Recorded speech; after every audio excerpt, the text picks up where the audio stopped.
¿Qué tal, amigos? Bienvenidos. Comienza Todas las Voces por la pantalla de Canal 4.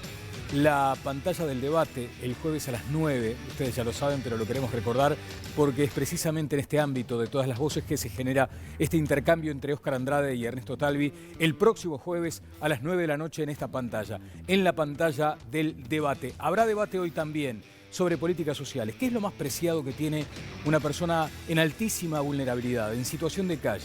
Hoy, con esta inclemencia climática, de pronto la temperatura no es tan desagradable, pero la lluvia, que además persiste, se anuncia que va a llover por lo menos 3, 4, 5 días.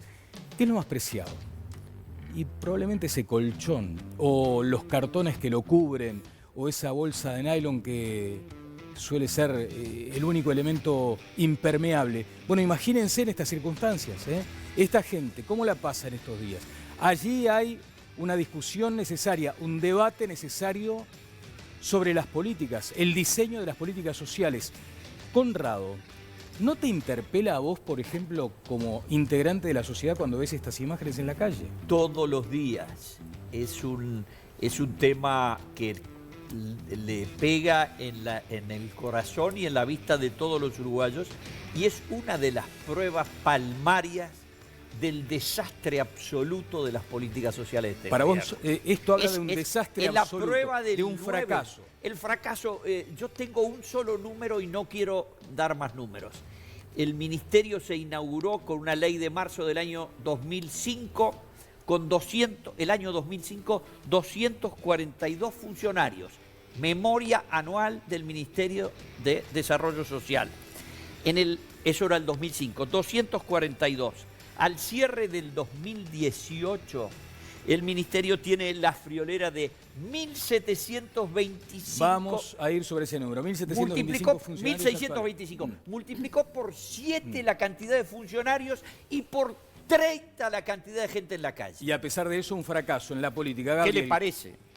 Bueno, obviamente a mí me interpeló siempre ver gente en la calle, me interpeló ver gente pobre, me interpeló. Creo que son las llagas de la sociedad que hay que hacer. Yo tengo otros números que lo de Conrado. Obviamente cuando el MIDES se inauguró no existía, hubo que construirlo. Cuando se inauguró el MIDES teníamos 31% de la población en pobreza y hoy tenemos un 8, un 9. Yo creo que me interpela la situación de la calle, me interpela el 8% que nos falta reducir y trabajar, pero creo que hablar de un fracaso absoluto de las políticas sociales, que no son solo el MIDES, es un disparate. Paula Barquet, ¿cómo te va? Bienvenida, ¿cómo estás? Todo bien, muchas gracias. Una vez más aquí en este espacio, que te recibe con mucho gusto. Ya en 2011, Paula, de antes tal vez, se ocupaba profesionalmente de algunos de estos asuntos. Era salud y también era lo vinculado al MIDES. Sí. En 2011, me acuerdo, aquella crisis fenomenal, con por lo menos 5 o 6 indigentes fallecidos por hipotermia. Claro, fue cuando coincidió que murieron varios por frío, sí. Y que además se tuvo que ir directamente la ministra Ana Viñoli en aquel momento, ¿no? Recuerdo que Daniel Olesker asume y cree que aquella ley que obligaba a la internación compulsiva iba a solucionar, y en alguna cosa modificó. Pero si me permiten, voy a leer una crónica de Paula Barquet, mucho más acá en el tiempo, y habla de eso, de la necesidad que nos interpelemos también como sociedad. Eran cerca de las 18 horas de este lunes 4, estamos hablando de junio de 2018, hace un año, cuando el agente Jorge oyó golpear la puerta de la seccional séptima de Pando. Al abrir, se encontró con el rostro suplicante de Claudia, entre paréntesis, no es su nombre real, de 31 años. Claudia, de 31 años. Así comienza la crónica Paula Barquet, junto a sus 5 hijos, de 10, 9, 5, 2 y 1 año. No estaba allí para hacer una denuncia. Lo que quería era que le dieran abrigo y un lugar donde pasar la noche. ¿Cuántas Claudias imaginan ustedes hoy, por ejemplo? Espero que sean pocas, ¿no? Ese caso fue muy particular. Fue una madre con 5 hijos. Empezó después toda el Vía Crucis, ¿no? Claro, que pasó toda una noche buscando dónde dormir y terminó acudiendo a la policía y terminó durmiendo en la seccional, en la cocina de la seccional, porque no hubo refugio para ella. Sí, pero espero que sea solo ella o pocas. Vamos a hablar de ese asunto, Viviana. ¿Qué tal, Daniel? Muy buenas noches. De hecho, los datos del último censo que dan 2.038 personas en situación de calle. En la noche que se hizo el censo había 1.043 personas que se encontraban a la intemperie y 955 que estaban en refugios. Pero es bueno recordar que no se encontraron niños ni adolescentes en situación de calle en esta noche en la que se hizo el censo, ¿no? Sí, que por allí, con esta historia que contaba Paula, en ese caso, esta madre sí estaba con sus niños en la calle, pero cuando se hizo el censo del ministerio no se encontraron y es un dato relevante. Sin dudas que lo es. Voy a recibir a los invitados de esta noche. Están Martín Lema, diputado del Partido Nacional. Martín, ¿qué tal? ¿Qué tal, Daniel? Un gusto. Igualmente, también nos acompaña esta noche Belén González, que es la representante de Techo. Belén, ¿qué tal? Buenas noches, ¿cómo están? Bien, muchas gracias por esta presencia. Gracias, Y Gerardo Núñez, diputado del Frente Amplio. ¿Qué tal, Gerardo? Muy buenas noches. Belén, las soluciones, no sé cómo les denominan ustedes, las construcciones de Techo son algo definitivo o transitorio. Nosotros, nuestro trabajo, más allá de la vivienda, nosotros trabajamos en asentamientos de forma permanente, buscando apoyar la organización barrial. Ese es nuestro objetivo. En ese dispositivo suceden necesidades que tienen que ver con lo urbanístico y con lo habitacional. En un día como hoy, por ejemplo, ustedes se encuentran con situaciones terribles. Hemos construido cantidad de viviendas, hay una necesidad de una política de emergencia habitacional que el día de hoy como país no la tenemos. Nosotros continuamos construyendo nuestra vivienda de emergencia. Que atiende a una situación de emergencia. No pretende resolver el asunto de la vivienda. Pretende que una persona que se encuentra en una situación en la que no puede resguardarse de la situación climática alrededor pueda encontrar resguardo en esa vivienda. ¿Cuántos asentamientos hay hoy de acuerdo al relevamiento de Techo? 656, donde viven alrededor de 200.000 personas. ¿Eso significa un aumento? ¿Qué cuentan ustedes, por ejemplo? ¿Personas, viviendas? Nosotros, nuestro trabajo fue recorrer todo el territorio nacional, de este a oeste, desde Bella. Al día de hoy, en este momento tengo 2 compañías en Salto haciendo la devolución de la información a las comunidades de Salto. Nosotros recorrimos todo el país a partir de información que ya tenía el PMB, el Ministerio de Vivienda, yendo al encuentro de los asentamientos reconocidos y en la recorrida reconociendo a algunos otros que podían no estar reconocidos, contabilizando la cantidad de viviendas, aplicando un formulario de entorno urbanístico, se llama, que lo que buscaba era ver cuál era el acceso a los servicios públicos, saneamiento, electricidad, agua potable, condiciones de veredas, condiciones de calle, y aplicando, por otro lado, una entrevista en profundidad a un referente barrial, alguien que fuera parte de una comisión, de un colectivo de vecinos o de los pobladores o pobladoras más antiguos del barrio. 656 asentamientos. Donde viven aproximadamente... Eso. Las viviendas las contamos. Sí. Y a partir de ahí hicimos un cálculo que es un estimado poblacional. ¿Y cuál es ese estimado? 192.000 sería el número central más coherente. 192.000 personas. ¿Y cuántas viviendas eran? Alrededor de 59.960.000 viviendas, 59.900 y poco. ¿Y el cálculo de personas entonces que viven en cada una, cuánto es? 3. 3.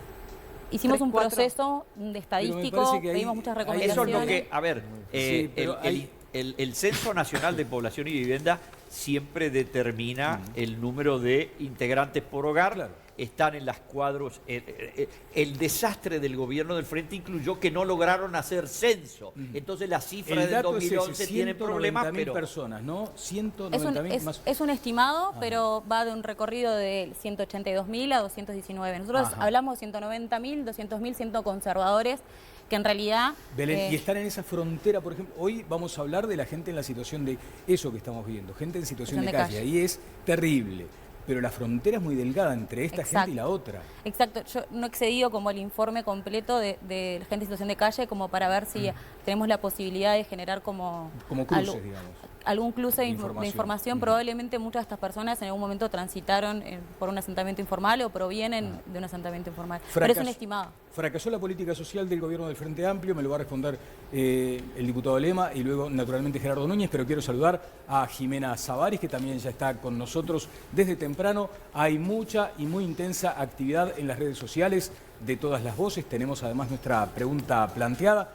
Pueden comenzar a participar a partir de este momento también con estas consignas. Jimena, ¿qué tal? ¿Cómo te va? ¿Qué tal, Daniel? Muy buenas noches para todos. Un placer volver a saludarlos desde aquí, el debate en vivo, y ya queremos invitarlos a participar. Pueden hacerlo usando el hashtag OpinoenTLV en Twitter o arrobándonos en la cuenta @todaslasvoces4, mandándonos sus mensajes que en breve estaremos mencionando aquí en el programa. Y ya queremos invitarlos también a participar del sondeo de esta noche. Hoy les preguntamos, ¿Cree usted que los recursos invertidos por el Estado y las políticas sociales diseñadas por el gobierno son suficientes para atender las demandas de la población que vive en la pobreza? Pueden participar hasta el final del programa y enviarnos sus mensajes que ya mismo estaremos comentando aquí en el programa. Notable, Jimena. Antes de seguir adelante, hubo consideraciones del contador Alberto Sayagués, realizadas aquí mismo en Todas las Voces, y luego algunas precisiones que realizó Juan Pablo Labat, que es jerarca del Ministerio de Desarrollo Social. Si ya lo tenemos ahí, me gustaría compartirlo ya en este momento de Todas las Voces, los números que manejaba Sayagués y lo que nos dijo Labat en Carve. A ver. Yo puedo opinar sobre cualquiera de los gastos que me digan que son rígidos. ¿Ah, sí? Y mostrarle casos de ineficiencia brutal. Y le voy a mostrar el que más conocen todos porque lo ven en la calle. El programa de personas en situación de calle. Ese programa cuesta unos 15 millones de dólares. Atiende con 865 funcionarios, cifra del año pasado, a unos 1.600 cupos que tienen los refugios. El costo de cada persona, mes, refugio, son 35.000 pesos. Si le dan los 35.000 pesos a cualquiera de los que están durmiendo en la calle, feliz. Pero hay 1.600 en los refugios y están todos los que ven ustedes por ahí que no tienen refugio, que no van a los cupos. En invierno se mueren de frío y son más los que están en la calle que los que están en los refugios en este momento. Ese es un gasto muy ineficiente, 35.000 pesos por mes por cupo. Bueno, es un gasto muy ineficiente, marcaba Sayagués. Veamos qué nos decía en Informativo Carve del Mediodía el director del MIDES, Juan Pablo Labat. Sayagués decía, bueno, ¿por qué no le damos la plata que vale hablaba de 35.000 pesos, más o menos. De 35.000 pesos. Bueno, ya ese número no está bien. El número que maneja de operadores, ¿no? Que maneja 800 y pico de personas, es casi el doble de lo que funcionan. O sea, no le invoca el número, tampoco le invoca la cantidad de operadores, pero lo que más me llama la atención de alguien que viene de las ciencias económicas y la administración es que el error de enfoque del problema es gigante, porque lo que hace, lo que sostiene el dispositivo calle, ¿no? El programa, es una infraestructura para un lugar porque, por ejemplo, por año pasan 5.000 personas. No son siempre las 2.000 personas que nosotros vemos. Si nosotros hiciéramos el censo 3 días después, en vez de 2.038, encontramos 2.045, ¿verdad? O 2.050 y lo hacemos 5 días antes y encontramos 2.020. Me parece importante entender eso. Si yo le diera el dinero a los 2.000 que tengo hoy, tengo otra cola importante para atender. A ver, en estos últimos 10 años pasaron 20.000 personas por los refugios. 20.000 solo por los refugios. ¿En qué periodo me dicen? En estos últimos 10 años pasaron 20.000 personas por los refugios. ¿Tá? O sea, hay 18.000 que pasaron por ahí y hoy no están en los refugios. 20.000 personas diferentes. Distintas. Y tengamos en cuenta que hay mucha gente que se niega a ir a los refugios y que nunca fue. Bueno, allí está el tema del presupuesto, de la asignación de recursos. Si se habló de aciertos o de fracasos eventualmente. Diputado Gerardo Núñez. Bueno, yo creo que de ninguna manera se puede hablar de fracaso en las políticas sociales. En el 2004 la pobreza estaba ubicada en el 39%, hoy está ubicada en el 8%. La indigencia está ubicada en el 5%, hoy está en el 0,1%. Hoy la tasa de mortalidad infantil es la más baja en la historia del Uruguay, un 6,7 por cada 1.000 nacidos. Era el doble la tasa de mortalidad infantil. La pobreza de 0 a 3 años en el 2005 estaba en el 56%, hoy está en el 17%. Hay más de 60.000 niños que están atendidos en 500 centros CAIF en todo el territorio nacional. Entonces, me parece que acá hay una clara intencionalidad política de señalar las políticas sociales como la gran culpable y la gran responsable de algunas situaciones que obviamente necesitan atención, necesitan un abordaje problemático y multidimensional, pero me parece que los facilismos no conducen a resolver esto. A mí me llama la atención, por ejemplo, el razonamiento que hacía la persona que hablaba antes de Labat. Decía, si le damos la plata a estas personas, primero habría un escándalo de mucha gente, ¿no? Porque si hay un escándalo por 2.000 pesos que a veces se le da a una madre con un niño la tarjeta Uruguay Social, si se le dieran los 36.000 pesos habría un escándalo.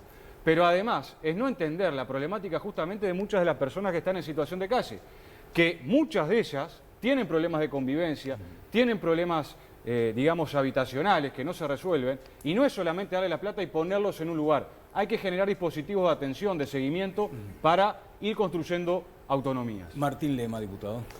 Daniel, tú decías algo al principio que es que necesita una persona que en este momento se encuentra en situación de calle.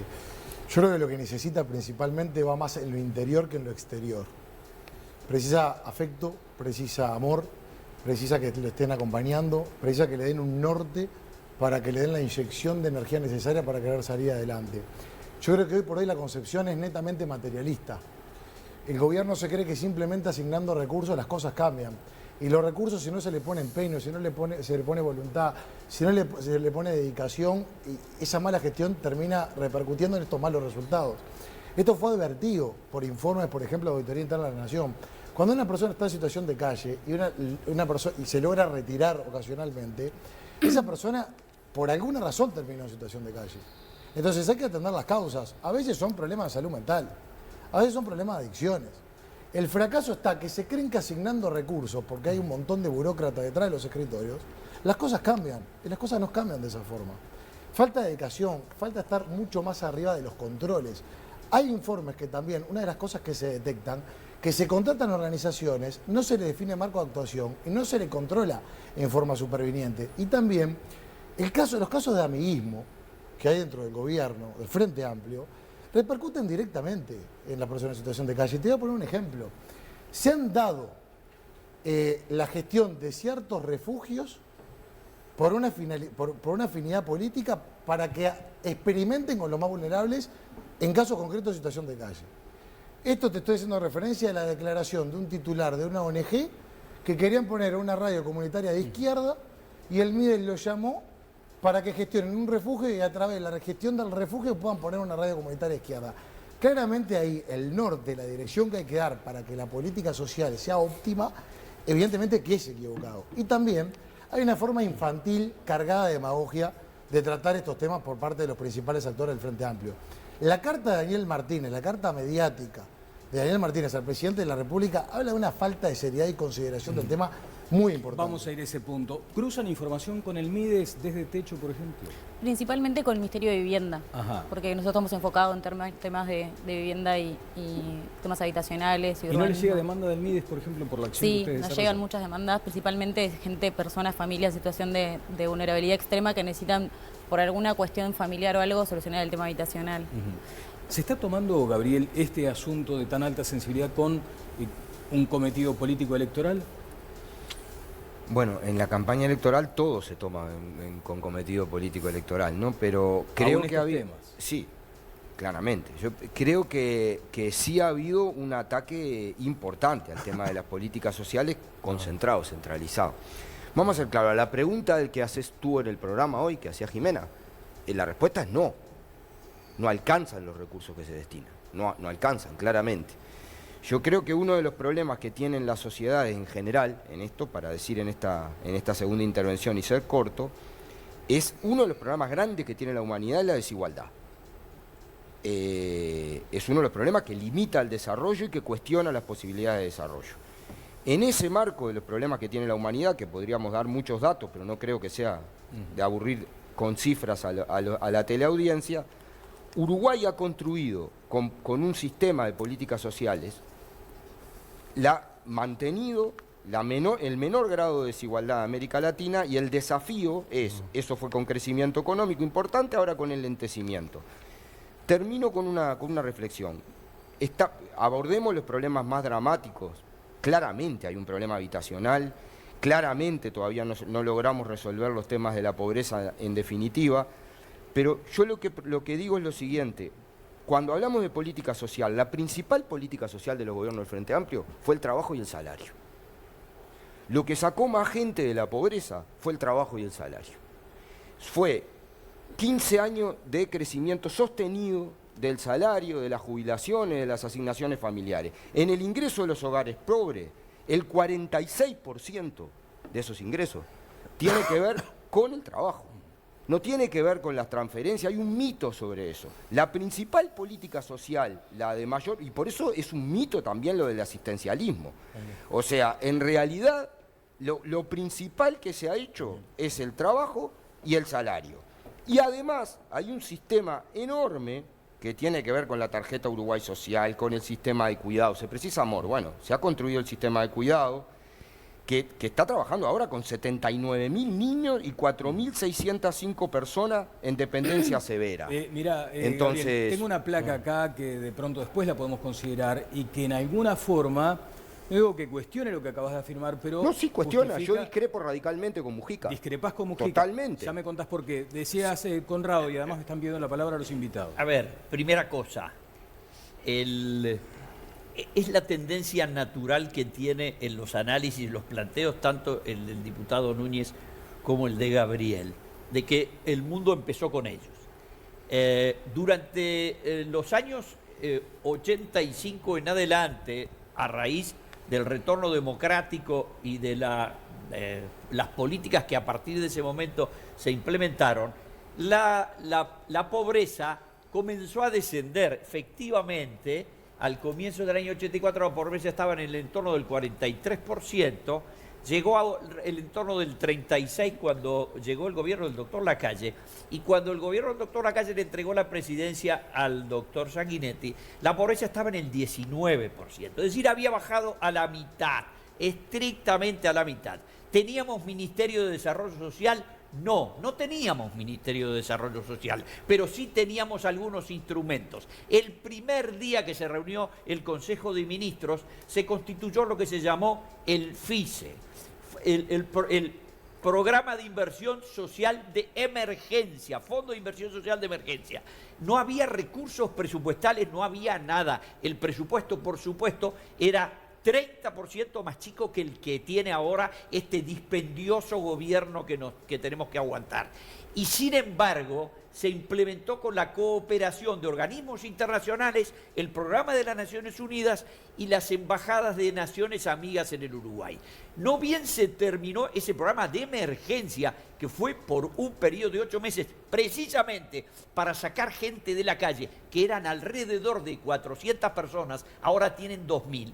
Logramos culminar eso y en la ley de presupuesto se creó el programa de inversión social que tuvo una duración que pasó el gobierno del doctor Lacalle y siguió luego en el gobierno del doctor Sanguinetti. De modo que todo esto lo que tienen ellos es clientelismo.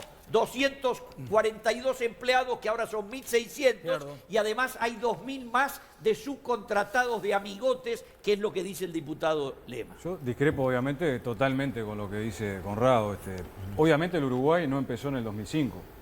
Lo que sí empezó en el 2005 es una transformación que ha generado la situación que hoy todos conocemos de mejora de vida, la calidad de la gente y que solamente lo discuten aquellos que son necios. Yo comparto parte de lo que decía Martín al principio cuando decía, bueno, esto necesita afecto, esto necesita dedicación, esto necesita una atención focalizada.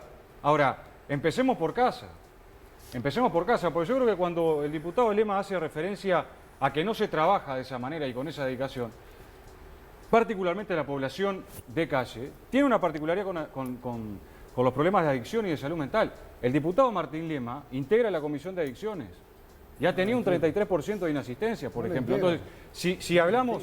Sí, está en la hoja y en la formalidad, lo tengo acá. Ahora te lo muestro, mirá. Ahora te lo muestro, déjame terminar la idea. Entonces, en base a eso... Qué mentiroso. ¿sí? Es importante. Ahora lo voy a mostrar. Déjame terminar la idea y ahora lo voy a mostrar. Que no mientas, no con la verdad, no lo tengo acá, mirá, en la página. Dale altura al debate. No, Gerardo. Pero lo quiero mostrar. Siempre caes si querés que te lo muestre. Vos hablabas de dedicación. Seguí en el barro, no estoy vos hablabas de dedicación. Vos hablabas de dedicación. Vos pedís disculpas públicamente si te equivocás en lo que estás diciendo. Bueno, no la integra hace 2 Martín años la Comisión de Adicciones. Es lo que dice acá. Vos que sos el fiscal de tus colegas. Lo bajé hoy de la página del Palacio Legislativo. Dice, diputado Martín Lema, especial de adicciones, 67% de asistencia, 33% de inasistencia. O sea, si hablamos de dedicación, empecemos por casa. Y lo que yo estoy planteando, ¿sí?, es que podamos poner encima de la mesa la discusión global y la discusión del poder.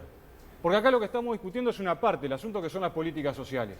Pero no estamos hablando de las consecuencias, o mejor dicho, de las causas profundas que existen, por ejemplo, donde no hemos tenido aliados para profundizar una política de vivienda en profundidad. Bien, no hemos tenido... la palabra no, pero déjame, me está leyendo directamente. También la invitada, voy contigo. Primero, yo hace 2 años no entré a la Comisión de Adicciones. Yo como diputado podría hacer muchas valoraciones de Gerardo Núñez, pero como yo no quiero entrar en el terreno de agravios y quiero tener altura, por más que uno se vea tentado... Sobre un tema de procedimiento, fácilmente... ¿Se comunica eso formalmente? Pero digamos? eso a mí lo que me gustaría es que si Gerardo Núñez acredita y se comprometa con la producción, que yo actualmente integro la Comisión de Adicciones, yo pido disculpas públicas, pero si Gerardo no puede acreditar, porque yo hace 2 años, o más de 2 años que no integro la Comisión de Adicciones, me gustaría... Porque me parece que se tendría que dedicar un poco a trabajar, porque cuando iba a la Comisión Investigadora de ACE, y lo pueden decir los colegas, estaba 5 minutos para marcar presencia y se iba. Eso no es trabajar, y uno ve la versión taquigráfica y era silencio radio. Voy a decir otra cosa más, que no le iba a decir, pero la voy a decir. Pero si me permitís simplemente una breve interrupción, ¿hay digamos, un trámite que uno deba cursar para renunciar a la comisión? No, sí, me está sustituyendo un compañero de mi sector. Correcto, renunciaste Sí, hace 2 años que cambiamos las comisiones, pero aparte de decir otra cosa. Fíjate lo que es la cobardía, porque yo considero, y te lo digo mirándote los ojos, que para mí vos sos un cobarde de muchas cosas, porque venís acá en la pulpería a hablar muchas cosas que después en el Parlamento, en las comisiones, te callás la boca. Las dije públicamente. Porque nunca las decís públicamente, después claro, no te da el coraje en la comisión, de decir, y te lo estoy diciendo ahora acá mismo. Cuando estábamos discutiendo la comisión investigadora del MIES y traje la versión taquigráfica, porque sé que sos un bajo y un cobarde y que recurrís a estas cosas, traje la versión taquigráfica, y voy a terminar, Daniel, porque fui aludido en un debate que no era la idea de entrar en esta. Voy a decir por eso, voy a decir, cuando se trató el tema de políticas sociales y de la comisión investigadora del MIES, lo aludí 17 veces a Gerardo para contratar documentos. Lo único que él hizo en esa comisión fue pedirme que no lo aluda más. Yo quería tener el debate en el ámbito correspondiente. Después en la pulpería se dicen cosas que donde las papas queman, ya que le gusta contabilizar las asistencias, yo contabilicé la cantidad de veces que lo aludí y no supo responder ni puso un solo papel arriba de la mesa en el ámbito de la comisión. Eso define la tarea del legislador. Pero quiero decir una cosa de las políticas sociales que está equivocado. Acá no se atacan las políticas sociales. Acá se ataca la utilización del MIDES como un comité de base para acomodar a los amigos del Frente Amplio. Y sí, tienen que tener claro que si gana el Partido Nacional, y en esto me hago cargo, la cantidad de acomodados que no quieren saber cuántos son, porque no quisieron votar la comisión investigadora, van para afuera, no lo vamos a dejar ni picar, que van para ir afuera porque nosotros vamos a defender las políticas sociales. Ahora, no vamos a dejar que con el pretexto de defender las políticas sociales se utilicen a los más vulnerables en las campañas electorales para juntar votos. Eso tiene que quedar claro porque queda confuso. Y otra cosa, se habla de los servicios públicos y la transformación del país. ¿Qué transformación están hablando?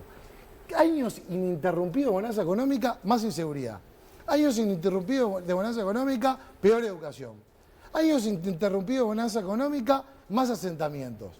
Si el servicio público de las políticas en generales no se genera en una igualdad de oportunidades, evidentemente que hay un fracaso desde la raíz. Cuando también hay situaciones como la del BPS, que toma a los niños como de primera y niños de segunda, por ejemplo, las ayudas extraordinarias, ¿qué transformación estamos hablando? Hay niños que reciben ayuda cuando tienen discapacidad y otros que no. Y eso es la política del Frente Amplio. Entonces, seamos un poco más prudentes a la hora del autobombo. No, quería como hacer algunas puntuaciones volviendo a la temática de las políticas sociales, que es lo que nos reúne hoy.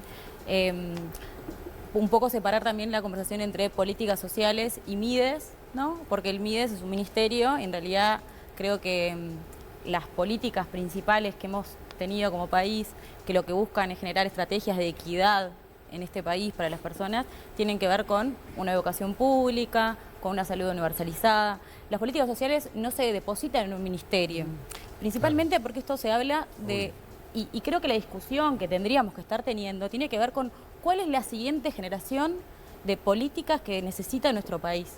Y ahí como un poco el análisis o el aporte que podemos hacer desde Techo o desde donde nosotros estamos entendiendo las cosas, por un lado es esto, ¿no? No se deposita la forma de generar equidad e igualdad en un país en un ministerio. Esto es una perspectiva de derechos, del acceso al derecho, que debe atravesar cualquier función, cualquier política de lo público y cualquier regulación de lo privado.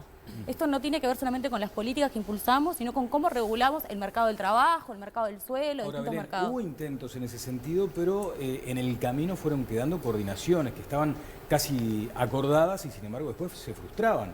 muchas veces se intentó como una red mucho más amplia. Tiene y que ver excediera con qué garantías estamos dando del derecho al trabajo desde el Ministerio de Trabajo. ¿Qué garantías estamos dando del derecho a la vivienda desde el Ministerio de Vivienda? Pero esa transversalidad, ¿no se Esa ha es una intentado? perspectiva de derecho que tiene que cambiar en la nueva generación de políticas ¿No ves ese de interés todo el ahora? país. ¿No has advertido No hablo ese de un interés o no un interés. Solo lo que tenemos que generar es una nueva transformación de las políticas sociales, que para lo cual es esencial la alineación de todos los actores de la política, Por eso, no has advertido partidos, ningún organizaciones, intento. sociedades. Y claramente en este momento estamos como en un debate que pareciera más un pedrerío. Entonces generemos como discusión a partir de a dónde tenemos que ir. Estoy de acuerdo con Belén. En ese sentido, me parece que no es que hay que poner todo en el MIDES, ¿no? ¿Qué esperamos del MIDES en definitiva? Cuando hablamos del programa de calle fracasó, ¿qué se espera que haga el MIDES con la población de calle? Hay un dato que está bueno del censo que se acaba de publicar, que es que más del 80% de la gente que vive en calle estuvo viviendo en instituciones, la mayoría cárceles o hogares de INAU o de instituciones de salud mental. Ahí, ¿qué se hace cuando esa gente está ahí? Esa gente termina, por ejemplo, la gente que sale de la cárcel, ¿no? La mayoría jóvenes y hombres, que con un contexto de pobreza de mucha historia, ¿no? Salen de ahí sin ninguna herramienta, con hambre, con mucha más violencia que antes, no se les da nada. Hay una posada para un puñadito de gente que sale sin ningún tipo de red de contención. Esa gente, la mayoría, termina en la calle. Y si termina en la calle, hay grandes chances de que termine delinquiendo para poder hacer algo, para poder sobrevivir. Entonces me parece que ahí perdemos el foco, decimos, fracasó el programa de calle, pero fracasaron muchas cosas antes que no se están mirando. Eso es lo que a mí me interpela cuando veo tanta gente creciendo en la calle. No estamos pensando en la raíz del asunto. Jimena. Compartir mensajes de nuestra comunidad WhatsApp que nos envían al 094-140.000. Por aquí nos escribe Mauricio: creo que se ha avanzado mucho y hay que continuar trabajando aún más por mejorar las condiciones de vida de los más vulnerables y vulnerados, profundizar el combate a la pobreza y la desigualdad. Son más que suficientes, nos dice Rubén. El problema es la ineficiencia del sistema para ayudar a la gente a superarse y liberarse de su pobreza. Más bien los atan a ella. Y antes de continuar, tengo un par de recomendaciones para hacerles, porque a nosotros nos acompaña El Puesto, la parrilla tradicional de Montevideo, un lugar increíble para disfrutar en pleno corazón de Carrasco, en Dr. Schroeder, casi Avenida Arocena. Viví El Puesto. Viví Uruguay. Gastronomía, estilo y tradición en uno de los lugares más lindos de Carrasco. El Puesto, la parrilla tradicional de Montevideo. Pasar por El Puesto para disfrutar de una parrilla exquisita. Y tengo otra recomendación para ustedes. ¿Nunca te pasó de encontrar el lugar ideal para vivir, pero cuando te pasan el precio no llegás? Veamos qué tiene para decirnos el precio del mercado. Soy El Precio del Mercado y estoy totalmente impresionado. El 13 de junio se lanza More Buceo y subastan 50 apartamentos en un innovador sistema de preventa. La base es de $60.000 en una ubicación espectacular y todos en un solo día. Son precios totalmente fuera del mercado, o sea, de lo que yo decido. Y como si fuera poco, tengo la entrada estrictamente prohibida. Nunca vi una cosa igual.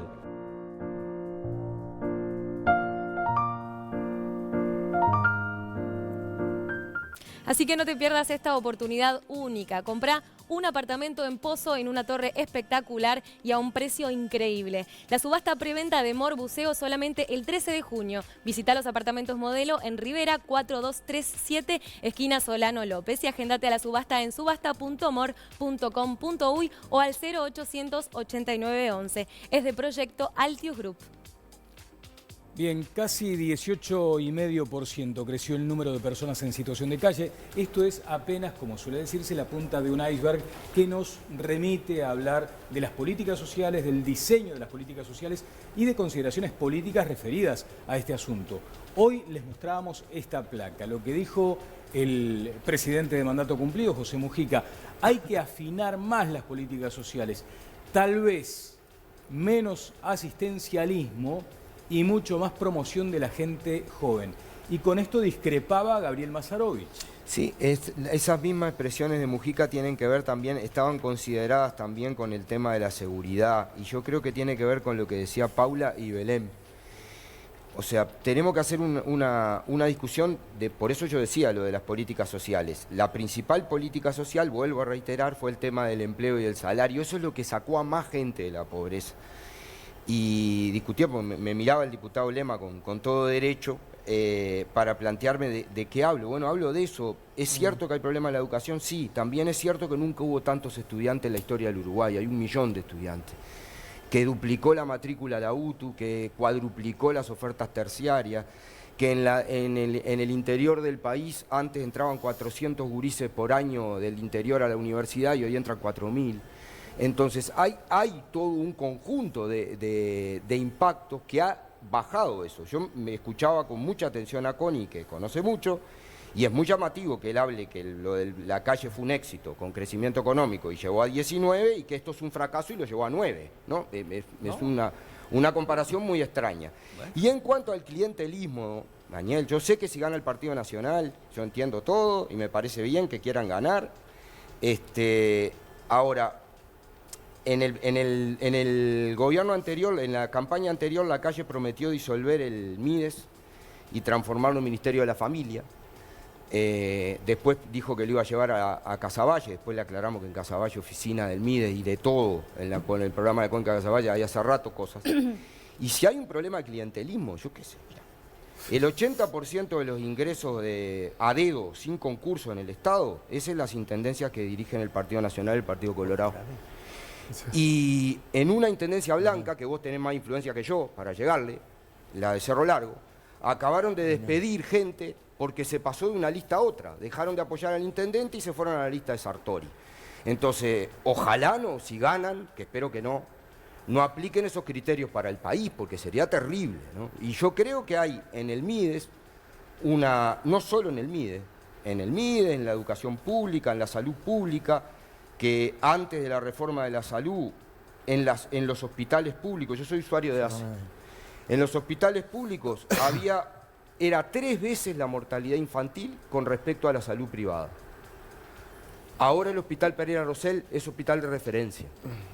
Y yo no creo que todo haya empezado en el 2005. No, hay programas sociales muy buenos. Por ejemplo, ni que hablar del MEVIR, que no es un invento del Frente Amplio y que tiene un impacto bárbaro y que viene de otros lados y que no lo vamos a reivindicar ahí. Pero yo lo que creo que acá hubo un conjunto de políticas sociales que tuvieron un impacto muy fuerte y que obviamente hay que renovarlas, hay que hacerlas más ahora que tenemos problemas. Conrado. Primera cosa, lo dije en alguna ocasión anterior, no hay política social más importante que generar las condiciones de actividad económica y crecimiento y desarrollo en el país. Para eso, la fuente de creación de empleo es la inversión, y es la inversión privada. Y la inversión privada necesita de condiciones de garantía, de condiciones de transparencia y de condiciones de trato fiscal razonable, más gobiernos responsables en el manejo de las variables macroeconómicas. Por lo tanto, coincido con Gabriel de que la mejor política social es el crecimiento económico, porque son las personas y los individuos. Pero no hay crecimiento económico, no hay inversión si en el país hay inestabilidad de los factores que deciden a la creación de oportunidades de inversión. Ahora, están aquellas integrantes de la comunidad que han perdido el tren por razones de los más variados orígenes, desde la inconducta castigada por vía de las prisiones o de las internaciones de menores, o las circunstancias familiares, personales, inclusive las que tienen que ver con la salud. Esas deben ser preocupaciones del gobierno, deben tener asignados recursos, pero nunca desde la óptica de una, digamos, gran oficina de creación de empleo. Vean que además los 5 primeros años y los 5 segundos años de este gobierno, es decir, los 2 gobiernos del doctor Vázquez, estuvo la misma ministra con los resultados pésimos. La baja de la pobreza es una consecuencia de que se aplicaron algunas políticas razonables en materia de inversión y que además el ciclo de las materias primas fue descomunal. Gracias, Conrado. Les pido a los invitados un minuto en esta intervención, porque además Viviana Ruggiero nos va a presentar algunos datos que también nos van a ayudar a comprender. Comienzo contigo, Belén. Un minuto, por favor. Volviendo como al tema del asistencialismo, nosotros a través de este ejercicio de investigación que hicimos descubrimos que en 1 de cada 3 asentamientos las personas se organizan y trabajan construyendo sus casas y su hábitat. Hacen calles, arreglan comunales, levantan sus casas. Cuando pensamos que la gente que recibe una transferencia o un apoyo de algún tipo de una política social, no tenemos ni idea lo que implica para esa persona vivir en esa situación. Yo creo que ninguno de nosotros vivió ni en un asentamiento, ni en una situación de calle, ni en una situación de extrema vulnerabilidad. Entonces, no entender que ese otro sujeto que está en una situación de vulneración extrema recibe esa prestación o lo que sea, que puede ser, que podemos analizar la eficiencia de las políticas, sin duda, pero no entender que ese sujeto todos los días lucha por una supervivencia o por avanzar en cuestiones, es un tema que demuestra falta de empatía a nivel social, que creo que es el tema a laburar, la cohesión social que tenemos para comprender que las personas que viven en condiciones de vulnerabilidad es porque no están viendo sus derechos garantidos, y eso implica un trabajo doble de supervivencia, un trabajo doble de acceso al trabajo, un trabajo doble de acceso a una casa digna y a una cantidad de cuestiones. Muy atendible el punto. Por favor, Núñez. Con respecto a lo que planteaba Conrado, me parece que el crecimiento económico es muy importante. Yo le agregaría el apellido, que es la redistribución de la riqueza, de lo que va creciendo. Porque han existido en el Uruguay periodos de crecimiento económico, pero ha sido encapsulado por los sectores empresariales, por grandes sectores empresariales, y no hubo redistribución. El gran acento, la gran diferencia de los gobiernos del Frente Amplio es que hubo un acompañamiento al crecimiento económico de distribución de la riqueza, y por eso genera estas mejores condiciones. Y siguiendo la línea del razonamiento que planteaba Belén recién muy bien, es justamente qué pasa con la población en situación de calle. Bueno, el 74% trabaja. Es la informalidad, pero trabaja. Esto también es un dato importante a destacar, porque nos permite problematizar, complejizar el asunto. Trabaja en la informalidad el 94%, lo hace cuidando coches, son vendedores ambulantes muchos de ellos, son hombres en su mayoría, el 90%, son jóvenes, porque el promedio está en torno a los 38 años. Entonces ahí tenemos que construir redes sociales donde no solamente tiene que estar involucrado el Estado, sino la comunidad en su conjunto. Gracias, diputado Núñez. Diputado Alemán. Sí, en primer lugar, lo de referencia a las intendencias del Partido Nacional, yo me puedo dar el lujo de decir que si algún edil me pregunta si votaron o no una comisión investigadora, le voy a decir que sí. Entonces que tranquilamente pueden promover que por lo menos de mi parte el aliento va a estar hacia la máxima transparencia. Pero creo que no hay que perdernos de foco, lo que decía Belén es fundamental. Se cuestionaba la óptica de Luis, la calle Pou, de llevar el Mides a Casaballe. Justamente eso es una señal. Es una señal sumamente fuerte. Pasamos de los burócratas al trabajo de campo. Pasamos de alguien que sabe realmente lo que significa realizar un trabajo de campo en cuanto al acompañamiento, en cuanto a la búsqueda de resultados, en cuanto al seguimiento, a una situación totalmente distinta a la que tenemos hoy. Yo creo que lo que está fallando principalmente es la falta de voluntad y la desidia que hay en el seguimiento de las personas que se encuentran en situación de calle. Y te voy a decir más, hay sí organizaciones que trabajan en forma autónoma, que hay que sacarse el sombrero, porque son las que todos los días acompañan a la persona en situación de calle, pero no es necesariamente el Mides. Uno lo ve, va 18 de julio, va 8 de octubre, en un día como el de hoy. Hay voluntarios que son en definitiva los que están representando el patrimonio de la solidaridad, porque el uruguayo es solidario. Entrar si el Frente Amplio, si el Partido Nacional, si la Intendencia, es desvirtuar un tema que no tiene nada que ver con lo que estamos hablando. El tema es cómo hacemos para hacer un seguimiento y un apoyo más efectivo. Y voy a decir una cosa para sacar también lo partidario.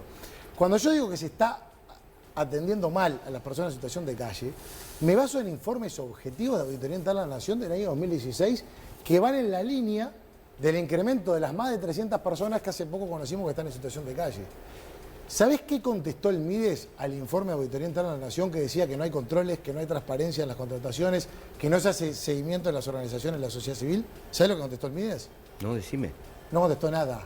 Dio por cierto todo lo que decía la Auditoría Interna de la Nación. Año 2016. Entonces, que a los 2 años, a los 3 años, nos aparezca un informe de que se superó por más de 300 personas, o sea, más de las que había, las personas en situación de calle, no nos tiene que sorprender, pero ahí tienen que tener un poquito de autocrítica. Bueno, sobre la acción de las ONG ha trabajado además Jimena Savaris. cabe la pregunta que se hace mucha gente, ¿es acaso competencia de estas organizaciones atender también una parte de esta situación, una parte de este problema? Bueno, Jimena Sabaris hizo un informe sobre eso y de pronto nos sirve también como disparador para otro tramo del debate. Más datos. Hay 3 programas sociales del Ministerio de Desarrollo Social que están dirigidos a personas en situaciones de extrema pobreza. Y sobre estos programas trabajó recientemente la UDELAR. Los programas sobre los que trabajaron son Cercanías, Jóvenes en Red y Uruguay Crece Contigo. Son archiconocidos y seguramente todos hayamos escuchado hablar del trabajo que hacen estos programas. Básicamente lo que concluye este estudio es que la clave del fracaso, y habla de fracaso, de algunos programas sociales es la falta de cooperación entre las instituciones. ¿Te suena? Es algo que ha estado sobre la mesa. Claro. La lentitud y el divorcio entre quienes toman decisiones y quienes actúan en el terreno. En territorio, como dicen. Este estudio, que se titula Tramas fallidas en la intersectorialidad de la política asistencial uruguaya, se basa en 60 entrevistas, en 60 testimonios a quienes operan estos programas en el territorio. Y son testimonios de quienes están allí, cara a cara, todos los días con las personas. Yo seleccioné 2 de estos testimonios porque me parece que son claros ejemplos de los problemas macro que plantea este informe. Y tenemos acá una de las placas. Dice este coordinador del programa Cercanías, sería bueno viabilizar estas cuestiones y que las alianzas entre ministerios sean reales. Si hay un ministerio de trabajo que está ahí, que haya un plan ahí para que se pueda implementar. Si está el Banco de Previsión Social en el proyecto, que no haya dificultades para los trámites. Esto demuestra en definitiva que la intersectorialidad acordada de los niveles políticos pierde peso de manera contundente, ¿no?, en el proceso de implementación. Que es un poco lo que le plantea Belén, ¿no? Si no se advierte que en algún momento alguna intención de coordinación debería existir. Bueno, acá está la muestra de que se ha intentado, pero sin mucho éxito. Hay otro testimonio, y ya vamos contigo, Belén, que dice que muestra un poco los pocos resultados, los pocos recursos, perdón, que son básicamente alcanzados a partir del conocimiento y la confianza que construye en su práctica cotidiana los operadores, ¿no? Y no surge de los acuerdos macro ni tienen un carácter formal, más bien es del contacto en el territorio y del acuerdo que se hace por el conocimiento de las personas que están trabajando allí. Y decía esta persona también del programa Cercanías, toda la parte de prestaciones, si bien nos consta, que se ha intentado desarrollar estrategias de articulación con los diferentes ámbitos estatales, en muchos casos queda a voluntad del referente de cada institución si gestiona o no las cosas. Muchas veces las gestionamos nosotros directamente porque es la forma de asegurarse que la gestión efectivamente va a existir. Además de este estudio, que me parece que por allí muestra un poco de lo que hemos estado hablando, me gustaría actualizar también 2 situaciones de las que hemos estado informando en Telenoche en más de una ocasión. Que además impactan en la opinión pública, muchas veces también forman parte, una vez más, del debate político electoral. Es lo que se vincula a la sucursal 19 de junio. Del Hubo Banco una decisión República. allí con respecto a la 19 de junio del La Banco sede República. del MIDE. Y la sede del MIDE y también la Facultad de Ciencias Sociales. La Facultad de Ciencias Sociales, ahí hay algunas novedades porque había muchas personas sin techo que iban a pasar horas, sobre todo del día, allí en la Facultad de Ciencias Sociales. Y el tema fue planteado recientemente en el Consejo de la Facultad, que decidió en un plazo de 4 meses, tratar de que estas personas vayan a otras instituciones. El Ministerio de Desarrollo Social no tomó cartas en el asunto, sino que vinculó a la Intendencia de Montevideo con la Facultad de Ciencias Sociales para que trabajen en la creación de un hogar diurno. Hoy estuvimos en contacto con Fabiana Goyeneche, la directora de Desarrollo Social, y nos decía que efectivamente se están juntando, pero que todavía no hay nada concreto para darle solución a la Facultad de Ciencias Sociales, que en definitiva la decana dijo en alguna nota que no era un refugio, sino que era un centro para los universitarios, y no se estaba cumpliendo con eso, ¿no? Bueno, buena información. Viviana, Belén, ¿querías hacer un apunte? Después voy Sí, con los ya que invitados. están hablando de las organizaciones de la sociedad civil. Primero, de hecho, no es como quizás el mejor interlocutor en esto, porque nosotros no aplicamos política pública, pero sí somos parte de ANON, que es la asociación que nuclea a distintas organizaciones, que gran parte de ellas son las que de alguna forma trabajan en articulación con el MIDES. Y primero reconocer el enorme trabajo que hay desde la sociedad civil atendiendo en la primera línea a las primeras problemáticas en situaciones muy complejas en nuestro país. Entonces, si bien pueden haber casos o situaciones a analizar, existe como una primera línea de trabajo. A su vez,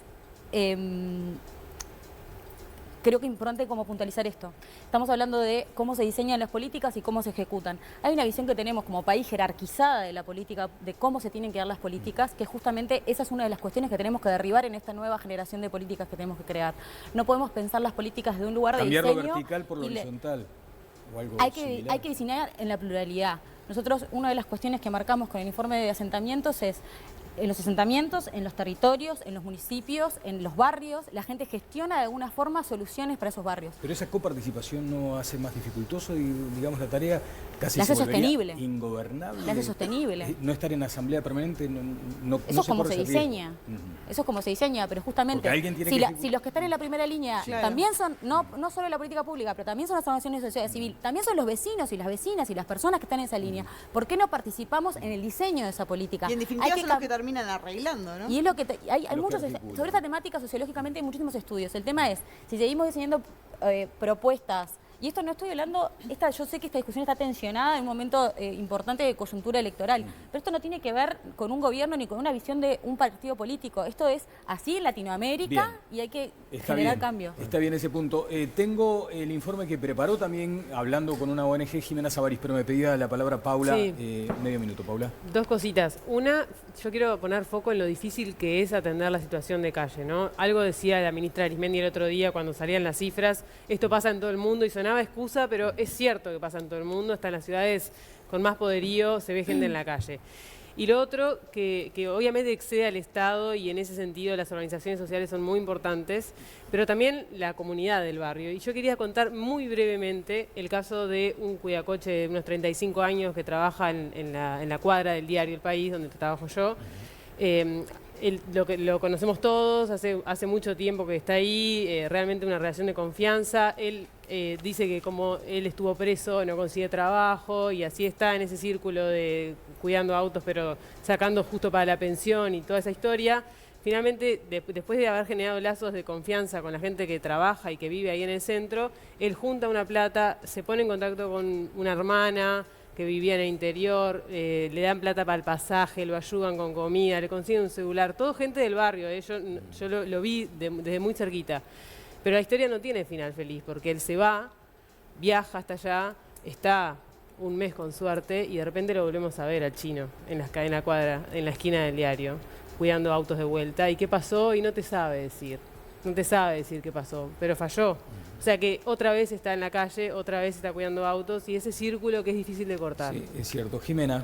Sí, antes de presentarles este informe vamos a actualizar los números de los votos del sondeo de esta noche. Hoy les preguntábamos, ¿cree usted que los recursos invertidos por el Estado y las políticas sociales diseñadas por el gobierno son suficientes para atender las demandas de la población que vive en la pobreza? Están votando en vivo en Twitter y los resultados son los siguientes.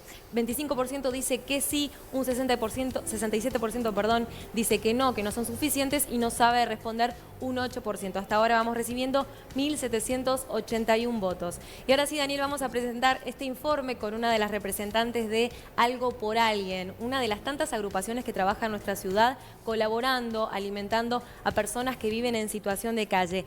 Alrededor de 30 personas trabajan en esta agrupación y reciben solamente donaciones, no aceptan dinero, reciben alimentos no perecederos, también colaboraciones como bandejas de plástico o vasos de yogur. Vamos a ver más sobre esta agrupación en este informe.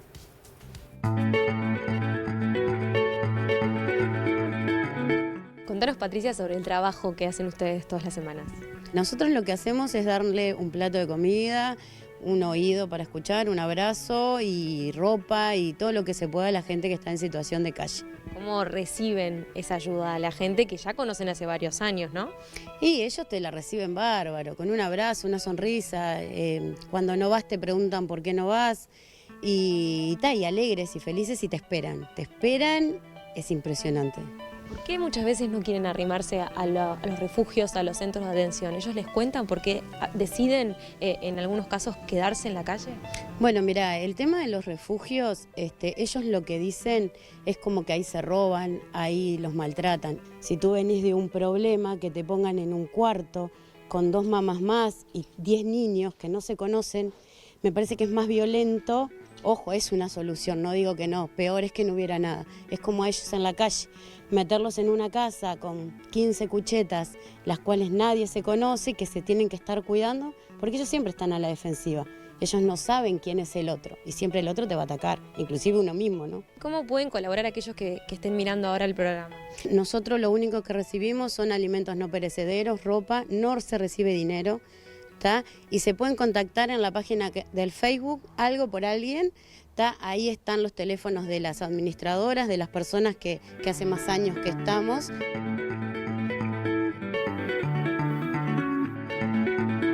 Bueno, muy buen informe, Jimena, muchas gracias por esto. Tengo que hacer una pausa. No sé si quedó en lo anecdótico esa circunstancia, por lo menos polémica, donde se menciona que un asesor de Luis Lacalle Pou, Pablo Bartola, accede en forma hasta ahora confusa a algunas claves del Ministerio de Desarrollo Social. ¿Fue parte de la anécdota o justifica algún análisis más profundo? Martín. Pablo ya aclaró que estaba hablando de un acceso a una información pública, que bueno, en su momento lo aclaró de determinada forma. Al rato ya en su cuenta de Twitter dio la aclaración correspondiente de lo que quiso expresar y ya está aclarado el punto. Va a ser el encargado de romper con el clientelismo. Por suerte, si ganan el gobierno. El gobierno sí, tiene que ser. Yo creo que la ciudadanía quiere romper con el clientelismo porque rompe los ojos. Sí, a ver, yo creo que esta situación que vos describías recién es una situación no clara y por eso se realizó una investigación administrativa y la denuncia correspondiente a Fiscalía, porque el propio Bartol dice después que accedió a información que no era pública en el momento en que él accede. Bueno, habrá que determinar a qué información accedió. Y no porque acá haya oscurantismo de nada, porque acá cualquier ciudadano puede ingresar a datos absolutamente transparentes del Ministerio de Desarrollo Social a través de las discusiones que, dice el diputado Martín Lema, no se le han brindado los informes y las actuaciones correspondientes, pero yo hablé, por ejemplo, en la comisión, o mejor dicho, en la discusión sobre la creación de la comisión investigadora, habló también el diputado Oscar de los Santos y dimos detalles de cada uno de los temas. En este caso, yo creo que estamos frente a un hecho con apariencia delictiva. Eso lo tendrá que analizar concretamente la justicia, porque lo que se tiene que proteger son los datos de las personas que están en plataformas del Ministerio de Desarrollo Social. No estamos hablando de datos que puedan perjudicar al gobierno o al ministerio, eso no tiene nada que ver, porque de hecho los datos que pueden llegar a generar polémica, por ejemplo como este censo vinculado a la población de calle, lo hizo el propio ministerio y lo sacó a los pocos días de haberse realizado con un apoyo de organismos internacionales, avalado por organismos internacionales. Entonces creo que hay que poner los límites, ser claros y precisos. Yo no voy a hacer un juicio definitivo hasta que se exprese definitivamente la investigación administrativa y la justicia al respecto. Me alegra el cambio de postura que ahora se quiere investigar, porque en su momento cuando se trató la comisión investigadora no fue así lo que se apoyó. A mí la verdad que me extraña cómo se escandalizan por esa expresión de Pablo que la corrigió enseguida y no se escandalizan por temas que a mi juicio son mucho más preocupantes. La gestión de un refugio para una radio, para poner una radio comunitaria de izquierda debería haber escandalizado a todo el mundo y sin embargo el Frente Amplio lo blindó. Cuando se contrata una cooperativa social para atender a un centro de atención de personas con discapacidad mental, salieron a explicar que cambió el objeto y el nuevo objeto tampoco estaría designado a esa tarea. Cuando se habla de millones de pesos en la concesión de privilegios a dedo, ahí el Frente Amplio tampoco se escandalizó. Cuando el sindicato de Linda, Daniel, denunció que la ministra Arimendi dio la orden de mentir a las personas que se presenten a buscar el programa de riesgo nutricional, el Frente Amplio pero ni se inmutó. Y resulta que ahora, por una expresión de Pablo Bartol, que a los pocos minutos la corrigió, esto es un escándalo, hay que parar el país, sí. Hay que hacer una investigación. La verdad que creo que hay que definir claramente. No hay ni un escándalo ni nadie pretende paralizar el país. Las cosas en su justa medida. No es verdad lo que dice el diputado Martín Lema de que el Frente Amplio a priori se negó a investigar. El Frente Amplio estudió y analizó en profundidad la denuncia del diputado Martín Lema y se le demostró en el debate y en la discusión que la mayoría de las apreciaciones que él hacía eran mentiras o que eran medias verdades, muchas de ellas porque le faltó muchísima información. Ese fue el real acontecimiento, no lo que está expresando hoy.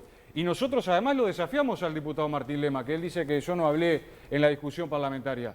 Lo hablé con claridad, ¿sí? En la discusión de la creación de la comisión investigadora, ¿sí? Donde le dije, bueno, si está tan seguro, vaya a la justicia, denuncie a la justicia, dejemos de hacer circo electoral, circo mediático, ¿Tienen las pruebas? Vayan. ¿Saben por qué no fueron?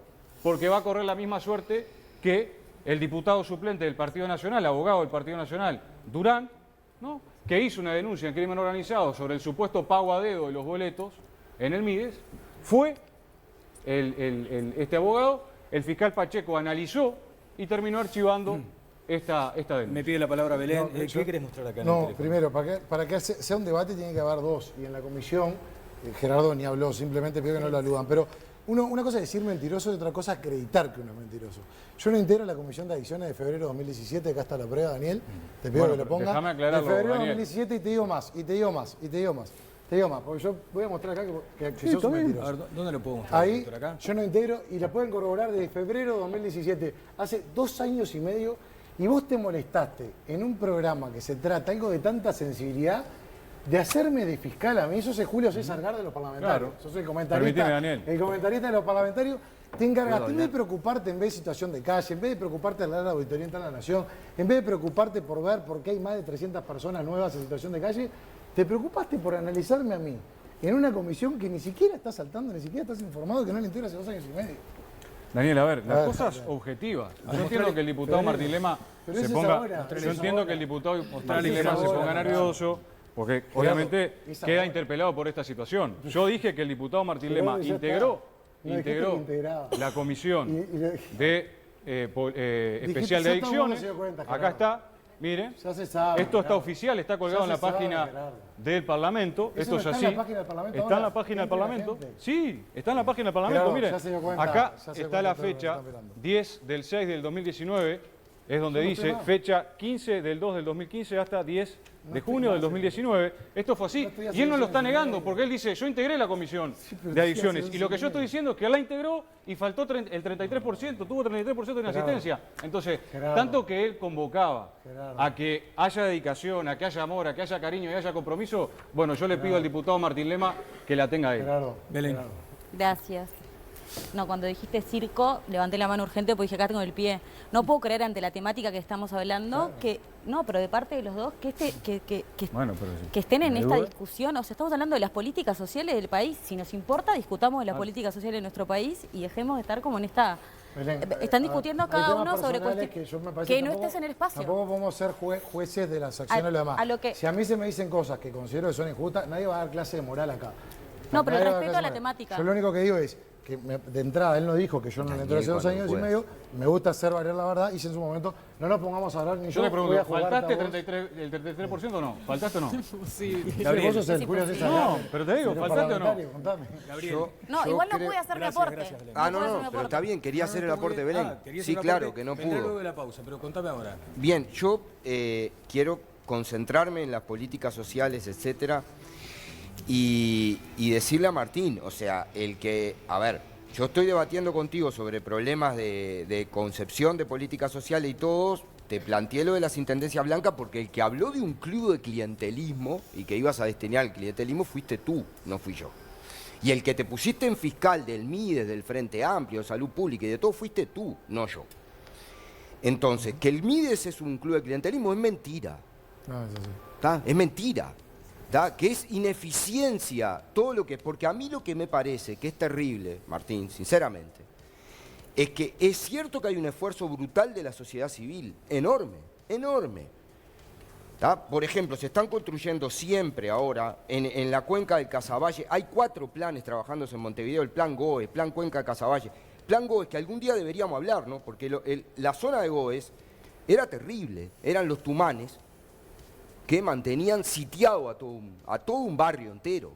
Y ahí se laburó con toda la población, con el Consejo Vecinal. ¿Sabés quiénes ayudaron a construir? ¿Sabés quiénes ayudaron? Fueron centrales en el reciclamiento del mercado agrícola. ¿Sabés quiénes? Las cooperativas de trabajadoras que vienen del MIDES. Nadie, por recibir 2.000 pesos, en el mejor de los casos, con 4 niños a cargo y una madre única, recibe como, en el mejor de los casos, 6.000, 6.500 pesos. Nadie se transforma en blanco de clientelismo, ni quiere dejar de trabajar. En el Plan Uruguay Trabaja, hay 3.000 puestos y se anotan 20.000, 30.000 personas. Han pasado más de 30.000 personas por ese plan. en el Mides también, ese que a vos te preocupa tanto y que es tan mal así. Mirá, lo tenía anotado acá, 450 cooperativas sociales, 2.000 emprendimientos productivos. ¿Falta mucho? Sí, falta mucho, claro que falta mucho. Pero hay un esfuerzo gigante de gente que no se puede atacar así, porque es también la que trabaja. Los equipos de trabajo del MIDE en el campo, el sacrificio enorme que hacen, yo los conozco, yo los vi, yo he estado con ellos y además he estado con la sociedad civil también. Yo he trabajado para ayudar en el plan junto con la brigada Agustín Pedrosa en Marconi, en Casaballe, construyendo viviendas. Y creo que sinceramente hay que darle la derecha a la gente que está trabajando con un sacrificio enorme por atender una situación muy difícil. Primero, ¿sabes cuántas? La idea de la cooperativa social es emigrar hacia cooperativa de trabajo, ¿estamos de acuerdo? Una. Está. ¿Sabes cuántas de esas cooperativas sociales que decís vos se convirtieron en cooperativa de trabajo? Dos. No cumplieron los objetivos. Por otro lado, yo conozco un montón de cooperativas sociales que quieren competir, que no pueden competir porque las contratan a dedo. Conozco un montón de cooperativas, que lo acredité en la comisión investigadora, que no tienen el certificado de regularidad. ¿Sabes lo que significa no tener el certificado de regularidad? No pueden contratar con el Estado. No pueden ni recibir pagos ni contratar con el Estado. Cuando nosotros hablamos de ahí de los procedimientos, no es contra ni a favor de las cooperativas, es que haya igualdad de condiciones. ¿Por qué o quién es acá la persona magnífica que defida en ADEO qué cooperativa está en condiciones y cuál no? Más cuando yo ponía un ejemplo, que se contrató una cooperativa de limpieza para atender un centro de atención de personas con discapacidad mental. ¿Cuáles son las credenciales? Decían por ahí, Arimendi, no, pero cambió el objeto. Fui a ver el objeto era acompañamiento de adultos mayores. Tampoco tiene nada que ver. Esta misma cooperativa también se contrató para administrar refugios. Entonces ahí hay un problema de gestión, pero a su vez son contrataciones a dedo, con un montón de privilegios que se dan a dedo. Y no me dicen quiénes reciben esos privilegios, con qué criterios y en base a qué situaciones. Entonces vos decís categóricamente no hay clientelismo, y acreditame que no hay clientelismo. No, el que tenés que acreditar que hay clientelismo sos vos. Tengo 14 pedidos de informes. Déjame terminar. Tengo 14 pedidos de informes vencidos para que me den expedientes. Contestaron más de 100, Daniel, más de 100 pedidos de informe. Estuvo en la comisión, en una comisión en el 2017, 9 horas te contestaron. Las mismas preguntas que volviste a presentar como en la investigación preinvestigadora y que no pudiste probar. No repitas vos durante 3 años las mismas cosas, que ya te contestaron 500 veces. ¿Sabés cuándo fue esa comisión? ¿Sabés cuándo fue? Te voy a decir, 1 de junio de 2017, que el apuntador te diga la fecha. 1 de junio de 2017. La mayor cantidad de denuncias de la comisión investigadora son después del 1 de junio de 2017. Entonces no puede decir que me contestaron el 1 de junio de 2017 cuando la mayor cantidad de denuncias son después. No son las mismas. ¿Cuánto? Pero, está publicada la nota, pero Daniel. es muy difícil si ustedes, por no afrontar la situación, permanentemente están buscando el golpe bajo para que yo tenga que salir con otro tema, porque la verdad, yo estoy de acuerdo. Yo no te di ningún golpe bajo, Martín, te estoy hablando bien. Pero sí, porque vos no, pero te digo por qué. Porque vos estás tergiversando, vos no podés considerar, porque un ministro estuvo un rato en una comisión... no estuvo 9 horas contestándote. ¿Por qué? Porque yo digo y me hago cargo que la ministra Arimendi miente en un montón de circunstancias. ¿Sabes cómo se coteja eso? Pero te voy a explicar. Con los expedientes, con los documentos. Si a mí no me dan los expedientes, más allá de lo que dicen, por ejemplo, el sindicato de Linda dice que la ministra mintió y dio la orden que se había caído el sistema para no dar el programa de riesgo nutricional. La ministra dice lo contrario. Pido documentos objetivos para hasta amparar a la ministra, porque es gravísima la acusación. No me la da. Sobre un montón de contrataciones de cooperativas irregulares, pido de los expedientes. La del refugio de amiguismo, Gabriel, capaz que a vos no te gusta, pero es por amiguismo. El que dice que fue por amiguismo es el titular del refugio, son dos representantes. Pide la palabra, Gerardo. Uno es el comunista y el otro es el que declara que el MIDE le ofreció para sustentar una radio comunitaria izquierda. Gracias, Martín. La ministra no tiene que dar el expediente. Daniel, a ver, yo creo que a mí me llama la atención que el diputado Lema siga insistiendo con las mismas cosas que, como bien explicaba Gabriel, fueron puestas a consideración en una comisión y en el debate parlamentario. Yo hice copia de todos los asuntos que él está diciendo ahora, que se ve que no los leyó y no los estudió. Él está diciendo, por ejemplo, que un centro asistencial en 33 se está refiriendo, que era una cooperativa de limpieza, que luego cambió su rubro y lo amplió y que no está preparado para trabajar con salud mental. Yo acá tengo el convenio que hizo el Ministerio de Desarrollo Social con ACE. Acá está el convenio, lo repartí ese mismo día en el debate. Y mire lo que dice, la estrategia está dirigida a personas mayores de 18 años de edad con trastorno mental y severo y persistente. Lo que no le vamos a permitir al diputado Lema ni a nadie es que vengan a decirnos que nosotros experimentamos con las poblaciones vulnerables. Mire, otro caso que él lo trajo a consideración ahora, donde dice que se contrató empresas o cooperativas que no estaban integradas en el RUPE. Acá está, Factor Solidaridad, acá está el RUPE. Lo que me llama la atención, el registro del RUPE, acá está. Lo que me llama la atención es que después de la Comisión de Población y Desarrollo 9 horas, después de la comparecencia de la ministra, de la subsecretaria en diversas oportunidades, después del debate parlamentario, del informe que hicimos en mayoría, el diputado Lema sigue afirmando lo mismo y no tenga la autocrítica de decir, miren, ¿sabe qué? Leí y había información que no tenía, que no la tenía actualizada. Pido disculpas por esto y sigo investigando lo otro. Pero seguir repitiendo permanentemente lo mismo me parece que habla de una pobreza política importante. El objeto de esa cooperativa es acompañamiento a adultos mayores, primero. No es de personas con discapacidad mental, lo reconoce el propio Frente Amplio. A su vez, Gerardo dice, presenté la documentación, por favor. La documentación que supuestamente presentó, que no era serio, porque la idea de cotejar era en la comisión. Cuando lo aludí, que lo único que me pidió fue, no me aludas más. Y yo le dije, y está en versión de gráfica, le dije, no, yo te quiero aludir porque después en la pulpería vas a decir una cosa de acá que es el ámbito natural para contrastar documentos, me gustaría contrastarlos y no lo más. Esos documentos que está diciendo él, ¿sabes cuándo me llegaron a mí? Después que se votó en contra de la comisión investigadora. Los dio el día que se votaba en contra y se repartió después. ¿A vos te parece, o sea, la gente, ¿no? Lo que está ¿le parece serio que se pueda tomar como fundamento cuando la ministra no responde que Gerardo vaya al día de la comisión y lleguen los documentos después de haber votado la comisión investigadora? No es serio el debate en ese sentido. Jimena. Sí, tengo algo para comentarte. Pensá en el vehículo de tus sueños, el que se te ocurra. Puede ser un auto o un camión. No importa cuál es, ¿sabes por qué? Porque todos, incluso el auto de tus sueños, arrancan con Barta. Barta es la batería original de las marcas más importantes del mundo. Baterías Barta es el líder en ventas en Europa y por algo será. Ahora cuando tengas que cambiar de batería, ya sabes qué marca elegir. Barta, porque todo arranca con Barta. Y ahora es momento de hacerles otra recomendación. Acompaña Residencias y Calidad de Vida. Por primera vez en Uruguay accedes a la calidad de vida prepaga para tu madurez. Infórmate al 0800 89 39. De vos depende cómo querés vivir cuando seas mayor. Mira. Cuando sos joven no tenés tiempo que perder. La vida es ya, querés vivirla a 1000. Un día llega la pareja, hijos, y el tiempo empieza a no darte. Y te dicen, tranqui, lo que importa es el tiempo de calidad. Te volvés grande, mayor. Y ahí estás vos. Porque la vida es eso que te pasa a vos. Todavía te sentís joven, pero sabés que lo que se viene te puede encontrar desprevenido. No te distraigas. Pensá en vos. Pensate mañana, pero hacelo hoy. Acompaña presenta, acompaña Residencias y Calidad de Vida. Por primera vez en Uruguay, accedes a calidad de vida prepaga para tu madurez.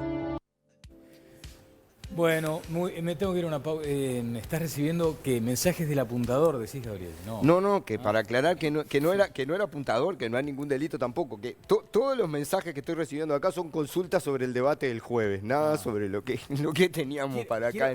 Ahora que mencionás lo de las redes sociales, del impacto, tengo que hacer una pausa, si no vamos a tener problemas. Pero quiero que me digas después de la pausa una anécdota que tiene que ver con, hubo un encuentro tuyo en el interior con simpatizantes del Partido Nacional, pero no me digas más. Sí. De ese encuentro vamos a hablar luego de la pausa. Aquí en Todas las Voces.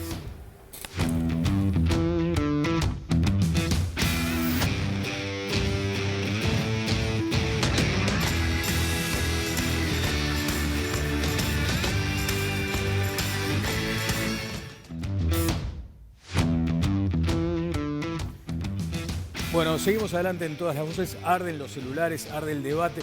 Linda preparación para este programa, Conrado, que tiene ahora 3 días de emisión. Por lo menos esta semana. Claro. Empezamos ayer, ya estamos en el miércoles. Ya estamos en el miércoles. Y nos espera el jueves. El gran debate entre Óscar Andrade y Ernesto Talvi a las 9 de la noche en la pantalla de Canal 4, después de muchos años de ausencia de debates electorales. El jueves a las 9 de la noche. A ver, estimado director, si tengo una encuesta de Opción Consultores que refleja la valoración que se hace del Ministerio de Desarrollo Social, la evaluación de la gestión del MIDES, esto medido en abril de 2019. y allí se señala, por ejemplo, que, ustedes lo tienen en la pantalla, un 26% considera que es buena, un 24% ni buena ni mala, mala un 20%, 19% muy mala, 6% considera que es muy buena, un 5% no sabe, no contesta. ¿La lectura de esta encuesta, Conrado?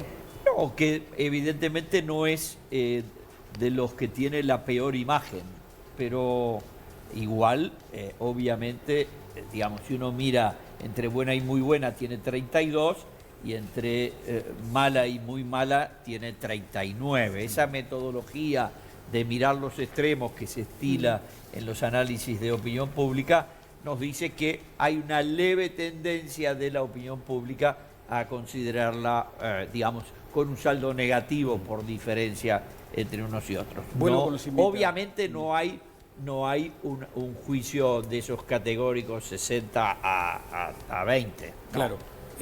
Abro un paréntesis. En Telenoche diste un dato interesante. Ahora estaba pensando, porque cuando recibías un llamado telefónico supuse que era por eso. La situación de Balcedo, perdónenme, pero como estaba atento al tema que trataste hoy, ¿hay novedades sobre eso? ¿Qué pasó con Balcedo? ¿Ofreció plata? ¿Cómo fue? Lo que ocurrió fue que hubo una reunión, la defensa de Balcedo y Fiege le pidieron una audiencia privada al fiscal de corte Jorge Díaz. ¿Puedo decir quién te llamó o no? ¿Quién te estaba llamando? Fue un mensaje, pero se ve que se arrepintieron. Bueno, te cuento brevemente, así no salimos de tema. Hubo una audiencia privada entre la defensa de Balcedo y el fiscal de corte Jorge Díaz. Allí se propuso entregar $5 millones a cambio de una pena de prisión domiciliaria. Recordemos que el pedido fiscal para Balcedo y Fiege pide 10 años de prisión para ella y 11 años de prisión para él por delitos de tráfico de armas, lavado de dinero y contrabando. Lo que hizo el fiscal de corte es bajar esta propuesta al equipo de fiscales que está trabajando en el tema, que son unos 5 o 6. Así que no está descartado, digamos. No, lo están analizando. Hay algunos fiscales que, bueno, ya manifestaron su disconformidad, ¿no? O su no acuerdo con esto y que quieren ir al juicio oral, así haya riesgo de perderlo, aunque están muy tranquilos con la prueba que tienen juntada hasta ahora.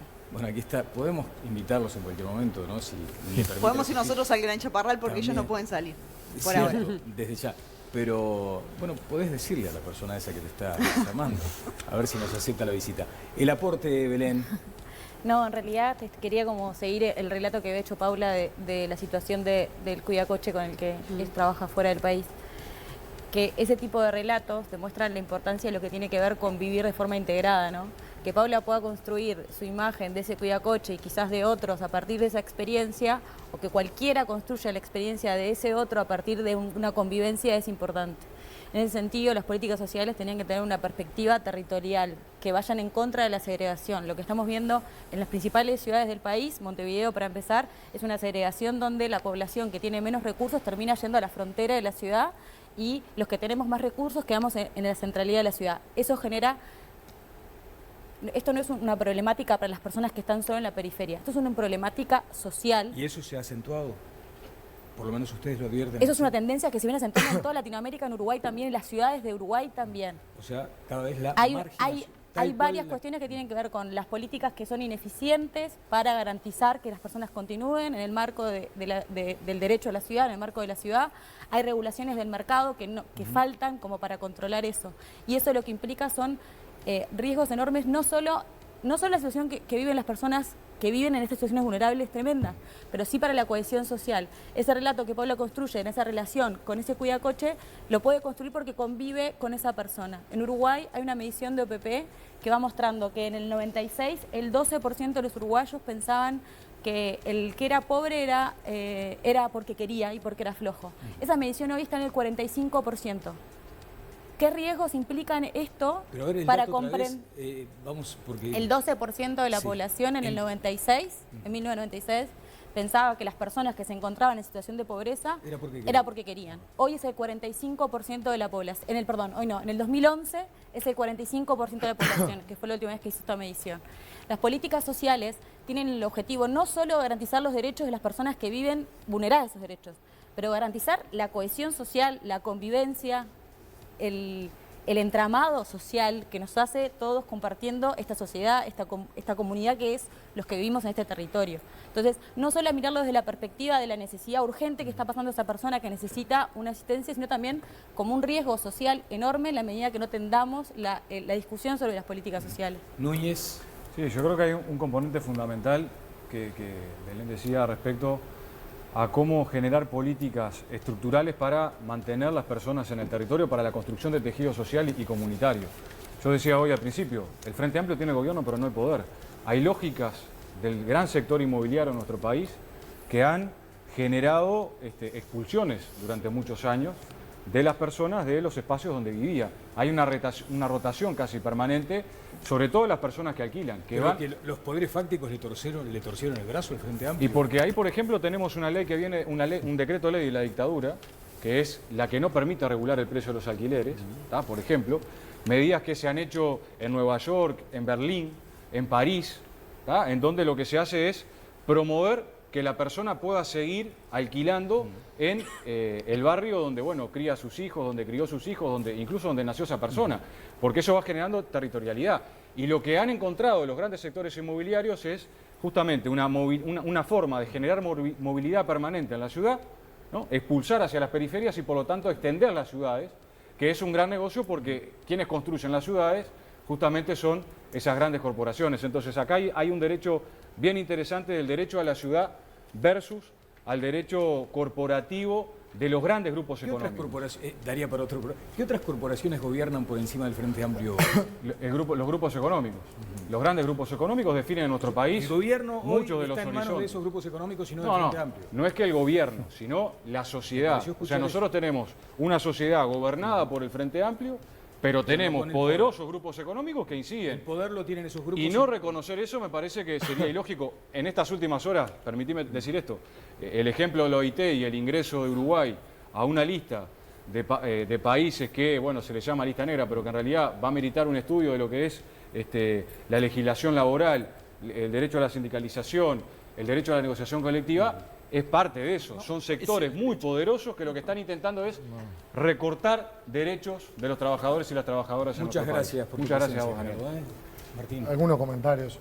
Primero, con respecto al tema asentamientos, aprovechando que está Belén, yo leí el informe o parte del informe de Un Techo y vi los datos que presentó el gobierno.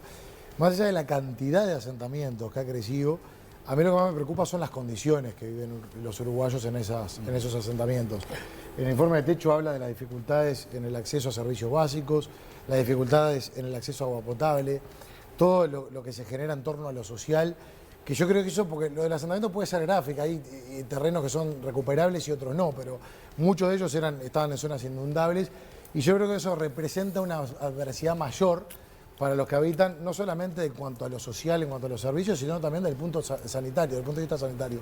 Y quiero complementar algo que decía Viviana, me pareció muy interesante, porque Viviana agarró tres programas como ejemplo, creo que fue Uruguay Crece Contigo, Cercanías. Sí, en Cercanías hay un dato que no es menor, que va a haber que evaluarlo, que en el 2018 hubo un incremento de 46% de la población de extrema pobreza alcanzado por el programa. Eso hay que ver a qué se debe. Primero, como interrogante, ¿por qué no se hizo antes? O si obedece a una consecuencia ante la falta de atención en las causas que provocó que la necesidad que el programa Cercanías tenga que asistir un 46% más de familias. El último que termino, Martín, de la cantidad de programas creo que hay que reducir y definir responsables porque entre tantos programas que hay se superponen y no se crea una política óptima. Muchísimas gracias. Por favor, muchas gracias. Belén, muchas gracias por estos valiosos minutos. Paula. No, me quedé pensando en lo que decía Martín, creo que hay mucho de eso cuando se cuestiona el éxito del MIDE. Yo creo que ahí hay un tema con las expectativas, pero también hay un tema con la coordinación y que hay veces que yo conozco casos, situaciones que hemos contado en el diario de, más allá de esa que vos decías de que no se encuentra refugio, hay otra, por ejemplo, de una mujer que está embarazada, que tuvo unos embarazos anteriores muy, muy difíciles, que terminó perdiendo a sus bebés y que por esa situación, por haber tenido 2 embarazos previos, Uruguay Crece Contigo no la asiste, ¿no? Entonces ella va por su tercer embarazo, una mujer con discapacidad mental, con una situación horrible. ¿Y qué pasó? Después de ir a reclamar al MIDES, a los distintos programas, a dónde caigo, con ayuda de una mujer que era su ginecóloga antes, ¿no? Una historia muy complicada, termina cayendo en Cercanías, que es un programa que termina siendo un paraguas de las situaciones que no calzan en algunos programas específicos. Y bueno, ahí están viendo a ver qué pueden hacer por ella, ¿no? Pero en definitiva yo creo que esa superposición tampoco colabora con los objetivos que hay que atender. Muchas gracias, Paula, te Por esperamos favor. pronto también. Conrado, ¿querías hacer que estabas escandalizado por eso de los poderes encima del gobierno? No, eso pertenece a la mitología tradicional del análisis marxista más ortodoxo. No hay ninguna necesidad de, digamos, cotejarlo. Además, es completamente absurdo, ¿no? 15 años de gobierno de izquierda y los que mandan, cuando yo era joven se decía, los trust. Ese era el discurso completamente superado. No, a mí lo que me preocupa es la pasión del gobierno, el Ministerio de Desarrollo Social y el gobierno en general, que es lo que más le importa son las apariencias. Es decir, cualquiera sabe que es un bochorno o fue un bochorno en los últimos meses y era fotografiado regularmente. La gente sale con su teléfono, antes no ocurría así, tenía que ser un periodista de nota. Ahora la gente con su teléfono mostraba los lugares increíbles donde iba a parar la gente sin casa. Uno de los lugares resultó ser el propio ministerio, que correspondía, fíjese, ese edificio correspondía al Banco de Crédito, funcionó allí durante 50 años. 50 años. Nunca durmió nadie en las escaleras del Banco de Crédito. Nunca. Bueno, nunca. Ahora dormían ahí. El Banco de la República fue construido, una obra magnífica, la 19 de junio, en 1965. Nunca en la historia durmieron 18 personas. Nunca, nunca. Todo eso lo tendrías que haber dicho hoy cuando estabas muy callado. Me No, preocupé. pero a ver, yo quiero que la gente se vaya a dormir pensando estas cosas. Está muy bien. El Ahora mensaje final. resulta Bien. que los dos kiosquitos para tomarse una cerveza en Pocitos los van a tirar, los quiere tirar abajo Bueno, la eso no está intendencia resuelto. Gabriel, porque no sabe qué contame la corno hacer con los anécdota en el jóvenes. interior. Contame qué te pasó en el interior. Yo voy a contar la anécdota del interior totalmente, y sí. te voy a piratear una última mención porque Sí, Gonzalo, yo después sabía, de esto, de yo Conrado, sabía, yo sabía. la anécdota del interior es muy bonita. Yo estuve allí para cubrir el acto del Frente Amplio y estaba en un local y en la calle Aparicio Saravia. Enfrente había una pareja con un cartel en su casa, como muchos en Melo, del Partido Nacional. Me llamaron, ¿no? Y yo notoriamente estaba en otras tiendas en el lado de enfrente, y me dice, disculpe, dice, ¿usted es el que habla con Conrado Hughes en la televisión? Le digo, sí. Mire, le voy a pedir por favor a ver si puede venir y se saca una foto con nosotros. Le digo, ¿le parece? ¿No? Porque había un cartel enorme de una lista del Partido Nacional. Y parece que ser amigo de Conrado y estar acá en el programa dan pistas para ahí. Yo me la saqué encantado con la persona. Que obviamente no me la quedé, pero me pareció interesante que fue una buena experiencia en un lugar donde estaba bastante tensa la cosa, ¿no? Es lo que se pretende, ¿Me dejás ¿no? decir solo una cosa para dedicársela con cariño a Conrado? Él habló bárbaro. Ese banco de crédito que era de la secta Moon, que se fundió. Mucho antes. Está bien, pero Mucho cuando antes se no fundió, era de la secta nos Moon. costó, ¿sabes cuántos mide y cuántos asentamientos? O sea, la verdad que no fue una buena Fue el lugar donde empezó a trabajar la vicepresidenta de la República. Digo porque si viene Gracias, elocuente, ¿no? Gracias. Sí, Daniel, es momento de cerrar el sondeo de esta noche de Twitter, donde les preguntábamos, ¿creen que los recursos invertidos por el Estado y las políticas sociales diseñadas por el gobierno son suficientes para atender las demandas de la población que vive en la pobreza? Un 24% de nuestros votantes de hoy dicen que sí, que son suficientes. Un 68% cree que no y no sabe un 8%. Hoy participaron 2.107 personas, Daniel. Bueno, impecable. Nos tenemos que ir. Ya transitamos unos cuantos minutos de la medianoche. La invitación ya está formulada para el próximo jueves a las 9 de la noche en la pantalla de Canal 4. Todas las voces, el debate, Andrade, Talvi, Andrade, 9 de la noche, todas las voces y también asociado en alguna forma a Telenoche. Que pasen todos muy bien.